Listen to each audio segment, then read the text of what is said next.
бэлэн байдлыг хангахтай холбоотой бид өнөөдөр энэ өндөржүүлсэн бэлэн байдал шилжиж одоо ажилуулах тухай асуудлыг ярьж байгаа. Онцгой комиссийн хуралдахад зарлахад энэ ч хаанч ямар ч ажилтаа байсан энэ бэлэн байж ёстой юм. Тэр дундаа дүүргийн удирдлагууд, дүүргийн онцгой комиссийг тодорхойлж байна.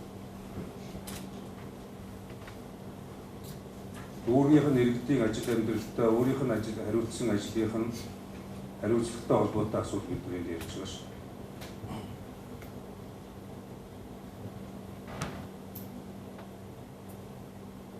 Тэгээд тэр авах ёстой удснууд, үүрэх ёстой заруудыг хүргэдэг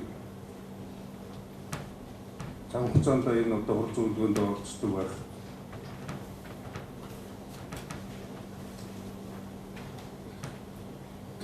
Уртаа үедээ ирдэг, дургүй үедээ явдаг ажил нэг биш шүү дээ. Ирэхгүй байдаг.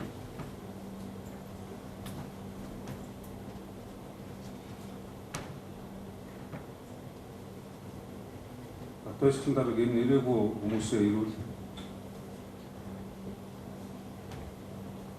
албан тушаалын их үүрэгтэй холбоотой зарим нэг хариуцлагын асуудлыг яа.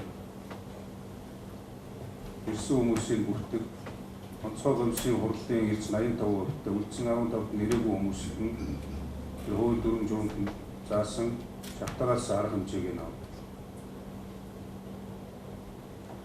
Үүнээс хойш түүнээс цааш ирдэггүй, хурдтай суудаггүй хүмүүсийг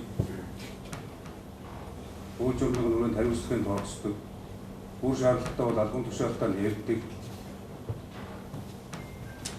Ажил үргэлж гүйцэтгэж чадахгүй бол бид одоо хийж чаддаг ажлыг хийдэг байх. Хийж чаддаг хүмүүс нь байрандаа байх тэр боломжийг өгдөг.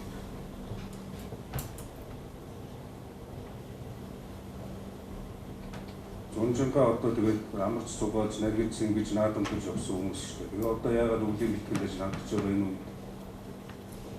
Өөрийнх нь ажлыг хөнгөлөх гэж, өөрийнх нь ажлыг бэлтгэх гэж, өөрсдийнх нь асуудлыг шийдвэрлэх гэж өөрөө л бусдыг цуглуулж байгаа шүү.